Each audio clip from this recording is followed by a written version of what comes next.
Go woke, you go broke. Pada titik ini, sejujurnya sudah mulai melelahkan. Tapi kita punya contoh baru bagaimana Hollywood mencoba memaksakan ideologi woke kepada kalian.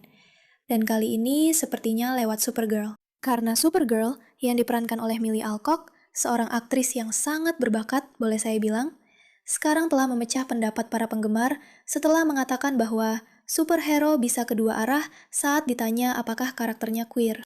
Dan menurut saya, mengatakan bisa kedua arah itu sebenarnya hanya berarti saya ingin mendapatkan poin woke, tapi saya sebenarnya tidak benar-benar mau mengambil langkah penuh.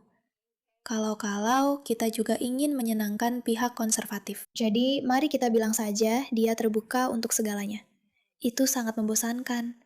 Sudah sangat melelahkan pada titik ini harus terus-menerus dipaksa menerima ideologi-ideologi bodoh seperti ini. Lupakan fakta bahwa kita semua tahu Superman itu laki-laki, dan sekarang kita punya variasi baru dari Supergirl.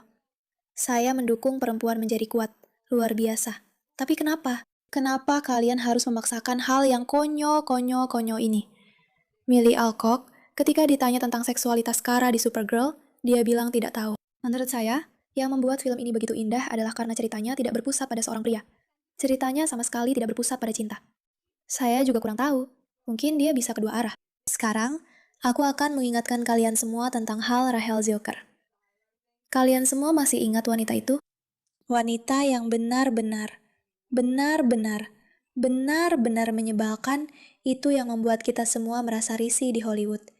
Karena dia melakukan hal aneh dengan mulutnya. Kalian tahu kan maksudku? Tapi juga memaksakan agenda politiknya ke dalam film. Sampai-sampai aku nggak tahu apakah filmnya dibatalkan, tapi itu benar-benar jadi bencana total berulang kali. Yah, rasanya Millie Alcock mungkin melakukan hal yang sama. Sayang sekali karena dia sangat berbakat.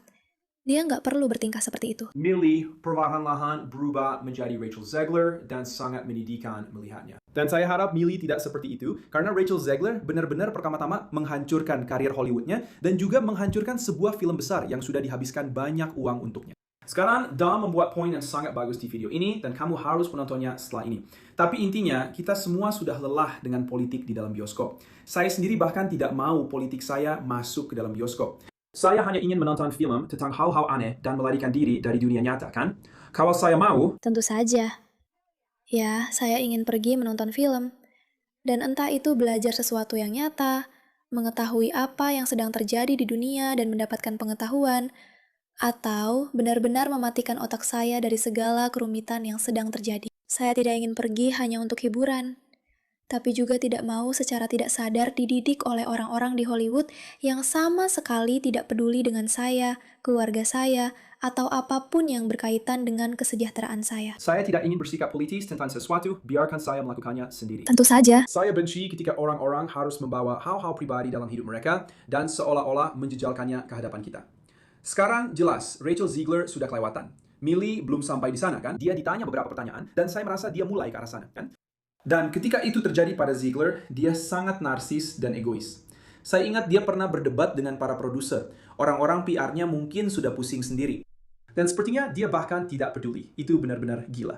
Sekarang jelas, Millie akan menjadi Supergirl yang baru. Dan saya pikir dia ditanya beberapa pertanyaan dan dia bilang, kamu tahu, Supergirl mungkin saja LGBTQ. Dan mungkin dia bahkan tidak suka laki-laki. Dia bisa kedua arah. Saya hanya senang itu tidak terjadi. Dia bilang, saya hanya senang ceritanya tidak berpusat pada seorang pria. Lihat, saya mengerti. Itu adalah keyakinanmu. Tapi pahamilah, mayoritas orang di dunia ini hanya ingin menonton film. Sekarang, film favorit saya sepanjang masa memiliki karakter utama perempuan, kan? Itu adalah Uma Thurman di Kill Bill. Saya suka Kill Bill. Pertama-tama, saya suka Quentin Tarantino, tapi saya juga suka Sadie Kill Bill. Dia tidak perlu berusaha keras. Dia memang keren banget. Kamu tahu maksud saya, kan? Dia memang keren banget tahu. Dan saya cuma benci itu. Kamu tahu, jelas, Margot Robbie, kan? Dan Black Widow, Scarlett Johansson. Mereka keren banget. Dan mereka tidak perlu berusaha keras untuk jadi sosok feminis yang terlalu dipaksakan di depan muka kamu. Kamu tahu maksud saya? Itulah intinya. Kalau kamu memang aktris perempuan yang bagus, maka kamu akan mendominasi layar dan kamu yang akan diingat. Kamu tidak perlu membuatnya tentang merendahkan laki-laki. Itu benar-benar fenomena yang konyol. Fenomena yang konyol. Kita sudah melihat Wonder Woman. Luar biasa, seperti yang dia sebutkan. Kita sudah melihat begitu banyak karakter perempuan. Bahkan jika mereka bukan pemeran utama, mereka tetap memimpin alur cerita. Mereka memikat. Mereka cantik, mereka cerdas. Sangat menyenangkan melihat perempuan yang kuat. Tapi cukup sampai di situ. Itu saja yang perlu dilakukan. Menyenangkan melihat perempuan yang kuat. Tidak harus dengan merendahkan laki-laki.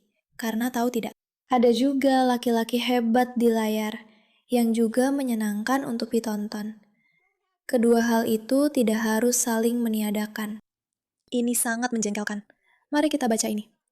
Kritikus tidak menahan diri terhadap Supergirl, dan ulasannya jauh lebih buruk dari yang kami harapkan.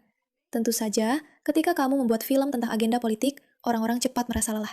Supergirl akan tercatat dalam sejarah sebagai film pertama di lini masa DCU baru James Gunn yang mendapat skor kritikus buruk dengan cepat di tengah opini yang biasa-biasa saja dari para pakar yang disetujui. Apakah ini berarti akhir bagi divisi film DC? Klik video kami untuk mendengar pendapat ulasan lainnya. Tidak mau. Oke, saat tulisan ini dibuat, Supergirl berada di skor kritikus 59% di Rotten Tomatoes. Sedikit di atas skor sedang, tapi tetap saja dianggap buruk. Beberapa kritikus terkesima dengan film ini, tapi sangat mempermasalahkan alur cerita film yang tidak inspiratif. Bunuh kram, selamatkan anjing. Itulah motivasi yang mendorong seluruh alur cerita Supergirl yang bahkan tidak cukup menarik untuk disebut rumit. Mungkin itu sebabnya film ini penuh aksi, tapi terasa sangat datar. Ayolah, apa benar alur ceritanya hanya untuk menyelamatkan seekor anjing? Itu tidak terlalu bagus.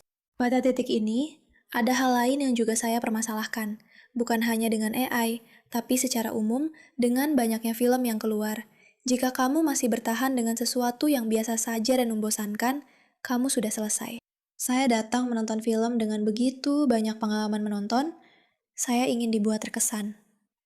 Saya ingin alur ceritanya membawa saya ke perjalanan yang benar-benar luar biasa. Saya ingin keluar dari bioskop dengan perasaan, wow, saya benar-benar teralihkan. Saya tidak mau duduk di sana sambil berpikir, apa ini benar-benar yang terbaik yang bisa kamu buat? Itu adalah tanda buruk dari sebuah film. Ngomong-ngomong, seperti yang sudah kami bilang, Millie Alcock adalah aktris yang hebat. Jadi, ternyata dia adalah penyelamatnya. Tapi begini, ini hal yang aneh dari fenomena yang sedang kita lihat. Sekarang mereka mengambil para aktris ini. Video ini sudah ditonton 5 juta kali kan? Dan mereka membawanya ke tur PR. Kita sudah terbiasa dengan itu. Itu sudah terjadi sejak lama. Tapi rasanya sangat aneh. Sangat aneh. Lihat ini. Pertanyaan online tentang identitas queer cara di kolom komentar. Apakah itu sesuatu yang kamu eksplorasi saat mempersiapkan peran tersebut? Tidak, tapi untuk menghormati bulan kebanggaan, saat aku mendapat semua pertanyaan ini, aku tidak tahu. Menurutku yang membuat film ini begitu indah adalah karena film ini tidak berpusat pada seorang pria. Sama sekali tidak berpusat pada cinta, jika ada pun. Tapi kita lihat saja nanti. Aku benar-benar tidak tahu, tapi aku juga tidak tahu. Aku tidak tahu. Itu luar biasa. Mungkin dia memang suka keduanya. Pertanyaan dari internet. Ya, itu saja. Kamu sudah tidak suka dia lagi. Aku mencintainya. Dia sangat baik, tapi aku sudah tidak suka dia lagi. Tidak berhasil. Tidak berhasil. Itu sangat tidak otentik. Itu sangat tidak otentik. Sudah cukup aneh menjadi seorang aktris itu sendiri kan? Membayangkan kamu bangun suatu hari dan kamu berpikir, kamu tahu apa mimpiku? Mimpiku adalah dicintai karena menjadi orang lain. Itu agak aneh. Mimpiku adalah bukan menjalani hidupku sendiri, tapi menjalani hidup orang lain di layar. Dan aku sangat pandai melakukannya. Aku sangat pandai menghapus siapa diriku sampai aku benar-benar meyakinkan orang bahwa aku adalah seseorang yang sebenarnya bukan diriku. Yeay, mari kita hasilkan jutaan dolar untuk itu. Bagiku, itu selalu terasa aneh. Tapi ketika kamu mengambil orang-orang ini lalu menaruh mereka di layar dan mereka melakukan hal aneh seperti itu bikin malu. Itu bikin malu. Itu bikin malu. Belum lagi agenda politiknya yang membosankan. Tapi itu bikin malu dan terasa aneh. Dan inilah alasan kenapa kamu sebaiknya tidak pernah mendengarkan politisi, bintang Hollywood, atau selebriti pada umumnya tentang pandangan politik mereka karena mereka telah membangun karir di atas ketidakmampuan mereka untuk menjadi diri sendiri.